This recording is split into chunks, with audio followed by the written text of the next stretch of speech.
ঢাকা জেলা প্রশাসনের সেবাকে আরও সহজ, দ্রুত ও জনবান্ধব করতে চালু হয়েছে হ্যালো ডিসি মোবাইল অ্যাপ।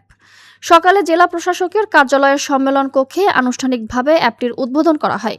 এই অ্যাপের মাধ্যমে সাধারণ নাগরিক ঘরে বসে জেলা প্রশাসনের বিভিন্ন সেবা, আবেদন, অভিযোগ ও প্রয়োজনীয় তথ্য এক প্ল্যাটফর্মে পাবেন। জেলা প্রশাসন জানিয়েছে, হ্যালো ডিসি অ্যাপের মাধ্যমে নাগরিকরা সরাসরি জেলা প্রশাসনের সঙ্গে যোগাযোগ করতে পারবেন। ভূমি, আইনশৃঙ্খলা, ত্রাণ, সামাজিক নিরাপত্তা, লাইসেন্স, জন অভিযোগ সহ বিভিন্ন বিষয়ে আবেদন, অভিযোগ ও পরামর্শ পাঠানো যাবে।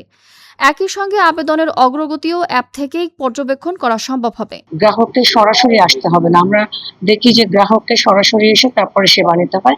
হ্যালো ডিসির মাধ্যমে সার্ভিস পৌঁছে যাবে গ্রাহকের দোরগোড়ায়।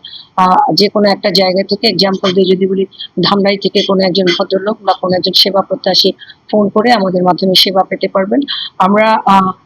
আমরা বিভিন্নমুখী সেবা দিয়ে থাকি। ভূমি সংক্রান্ত সেবা, আইন শৃঙ্খলা সংক্রান্ত সেবা, শিক্ষা, এনজিও, বিভিন্ন ডিলিং লাইসেন্স সহ নানা ধরনের সেবা আমরা প্রদান করে থাকি।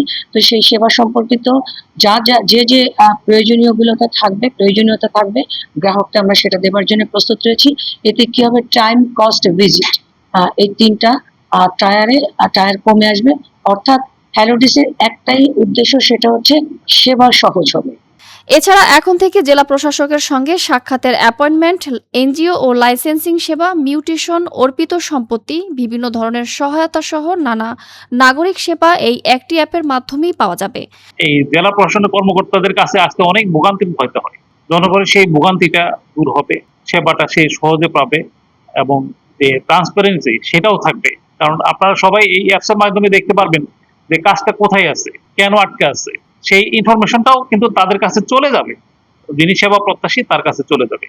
তো কাজে আমি মনে করি এটা খুবই মহৎ একটা উদ্যোগ এবং আজকের দিনটা ঢাকা জেলা প্রশাসনের জন্য একটা স্মরণীয় দিন হয়ে থাকবে। প্রাথমিকভাবে অ্যাপটি নির্ধারিত লিঙ্ক থেকে ডাউনলোড করা যাবে। গুগল প্লে স্টোরে রিভিউ সম্পূর্ণ হলে প্লে স্টোর ও অ্যাপ স্টোর থেকেও এটি ডাউনলোড করা যাবে। এছাড়া জেলা প্রশাসন ঢাকার অফিসিয়াল ফেসবুক পেজ থেকেও অ্যাপটি ডাউনলোড করে সেবা নেওয়া যাবে।